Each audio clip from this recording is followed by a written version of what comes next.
maximum people are not giving me the right kind of opportunities. They are perceiving me in a way which I don't see myself in. कुछ भी ऊपर नीचे होता तो कभी भी जनता का जो वर्डिक्ट है वो नहीं आता।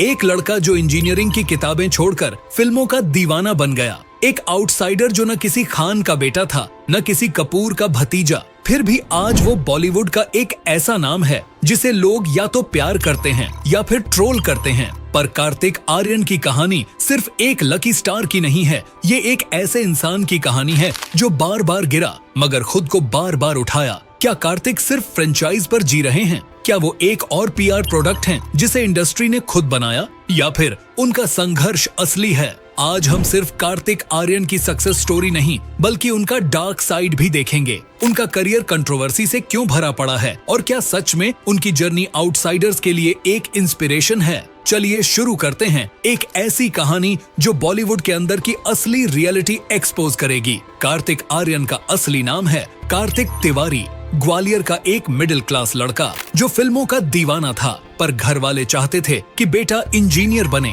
लेकिन छुपा हुआ सपना था एक्टर बनने का। मुंबई आने का सपना उनके दिल में था, पर बॉलीवुड का सफर किसी फेरी टेल से कम नहीं होता, जिसमें संघर्ष ज्यादा, रिजेक्शन और ज्यादा होता है। इंजीनियरिंग की पढ़ाई के साथ साथ कार्तिक ऑडिशन देने जाने लगे, पर न कोई कॉन्टेक्ट था न कोई इंडस्ट्री का सपोर्ट। फिल्मों के ऑडिशन का संघर्ष ऐसे ही चल रहा था जब तक उनकी किस्मत बदलने का एक मौका नहीं आया। प्यार का पंचनामा। डायरेक्टर लव रंजन ने कार्तिक को देखा और उनके लंबे लंबे मोनोलॉग्स ने उन्हें अलग बनाया। फिल्म हिट हो गई और इंडस्ट्री को लगा कि एक नया राइजिंग स्टार आया है। लेकिन एक हिट फिल्म का मतलब नहीं होता कि तुम इंडस्ट्री में टिक जाओगे। कार्तिक के लिए भी आगे का रास्ता उतना ही मुश्किल था जितना किसी और आउटसाइडर के लिए होता है। प्यार का पंचनामा के बाद भी कार्तिक की जर्नी आसान नहीं थी। बहुत सी फिल्मों के ऑडिशन दिए, कुछ मिलने वाले प्रोजेक्ट्स लास्ट मोमेंट पर कैंसिल हो गए और उन्हें इंडस्ट्री में सीरियस एक्टर नहीं माना जा रहा था।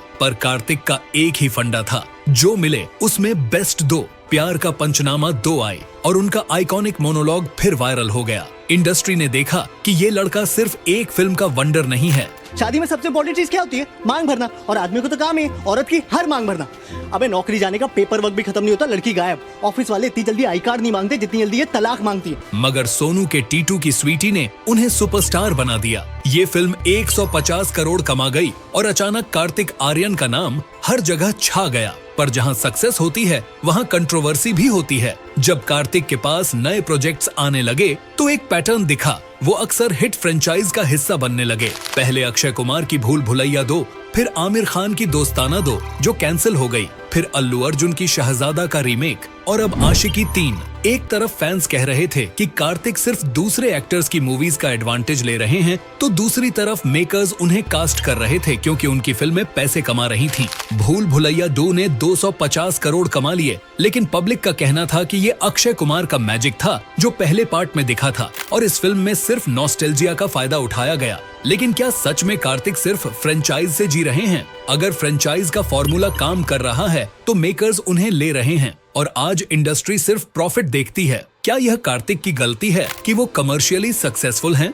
इंडस्ट्री में एक बात हमेशा बोली जाती है, बॉलीवुड सिर्फ नेपोटिज्म वालों के लिए है। कार्तिक के पास कोई गॉडफादर नहीं था, इसलिए जब भी वो किसी बड़े बैनर के साथ आए कंट्रोवर्सी होने लगी। सबसे बड़ी फाइट हुई करण जौहर के साथ दोस्ताना 2 को लेकर। करण जौहर ने कार्तिक को कास्ट किया था, पर फिर उनके बीच डिफरेंसेस आ गए। फिल्म कैंसिल हो गई और रूमर्स आए कि कार्तिक ने अनप्रोफेशनल बिहेवियर दिखाया। लेकिन सच क्या है? क्या कार्तिक सच में बॉलीवुड के माफिया गैंग के टारगेट पर हैं? कार्तिक आर्यन ने कभी ओपनली नहीं कहा कि उन्हें इंडस्ट्री के अंदर से प्रेशर फेस करना पड़ा, पर अगर देखा जाए तो उनके साथ जो कंट्रोवर्सीज हुई हैं, वो प्रूव करती हैं कि वो एक आउटसाइडर हैं जो सिस्टम के खिलाफ जाकर ग्रो कर रहे हैं। आजकल हर स्टार की एक पीआर स्ट्रेटेजी होती है, कार्तिक आर्यन की भी है। लोग कहते हैं कि उनका पीआर उन्हें ज्यादा प्रमोट करता है और फेक फैन फॉलोइंग क्रिएट करता है। बनारस या लखनऊ जाने पर उनकी वीडियोस वायरल हो जाती हैं। बिना किसी बड़े बैनर के उनकी फिल्में ट्रेंडिंग में आती हैं। पर क्या यह पीआर उनकी रियलिटी को मिटा सकता है? क्या सच में कार्तिक आर्यन सिर्फ एक मार्केटिंग प्रोडक्ट हैं या फिर वो असली टैलेंट के साथ बॉलीवुड के सिस्टम को तोड़ने वाले आउटसाइडर हैं? अगर पीआर से ही करियर बन जाता तो बॉलीवुड में आज 100 कार्तिक आर्यन होते, पर रियलिटी यह है कि कार्तिक वहाँ हैं जहाँ उन्हें होना चाहिए, एक सेल्फ मेड स्टार जो अपनी जगह बनाने के लिए लड़ रहा है। कार्तिक आर्यन की फ्यूचर फिल्में भी उनके लिए एक बड़ा टेस्ट होंगी। आशिकी 3 उनकी करियर की सबसे रिस्की फिल्म है, क्योंकि यहाँ उनका कंपैरिजन आदित्य रॉय कपूर और राहुल रॉय से होगा। अगर फिल्म चली तो कार्तिक का नाम और बड़ा होगा, अगर नहीं तो उनका फ्रेंचाइज स्टार का टैग और मजबूत हो जाएगा। Maximum people are not giving me the right kind of opportunities. They are perceiving me in a way which I don't see myself in. एक बात तो क्लियर है, बॉलीवुड में टिकने के लिए या तो आपका सरनेम कपूर, खान या भट्ट होना चाहिए, या फिर आपको बार बार अपनी जगह प्रूव करनी पड़ती है। कार्तिक आर्यन ने अब तक जो किया है वो सिर्फ एक शुरुआत थी। कार्तिक आर्यन का करियर एक प्रूफ है कि अगर आपके पास टैलेंट और डेडिकेशन है तो आप बिना किसी गॉडफादर के भी बॉलीवुड में अपनी जगह बना सकते हो। हाँ, उनका पीआर स्ट्रॉन्ग है, लेकिन उनकी मेहनत भी किसी से कम नहीं है। मतलब I've grown up watching him, so we all have, so वो कंपैरिजन तो कभी नहीं करे तो बेटर है। इंडस्ट्री में ट्रोल्स, हेटर्स और नेपोटिज्म के साथ फाइट करते हुए क्या कार्तिक आर्यन सच में बॉलीवुड का नेक्स्ट सुपरस्टार बन सकते हैं, या फिर उनकी सक्सेस सिर्फ एक फेज थी जो धीरे धीरे खत्म हो रही है? आपको क्या लगता है, क्या कार्तिक एक सेल्फ मेड स्टार हैं या एक फ्रेंचाइज स्टार? कमेंट में बताइए, और अगर आपको वीडियो पसंद आई तो लाइक, शेयर और सब्सक्राइब जरूर करें। मिलते हैं अगले वीडियो में।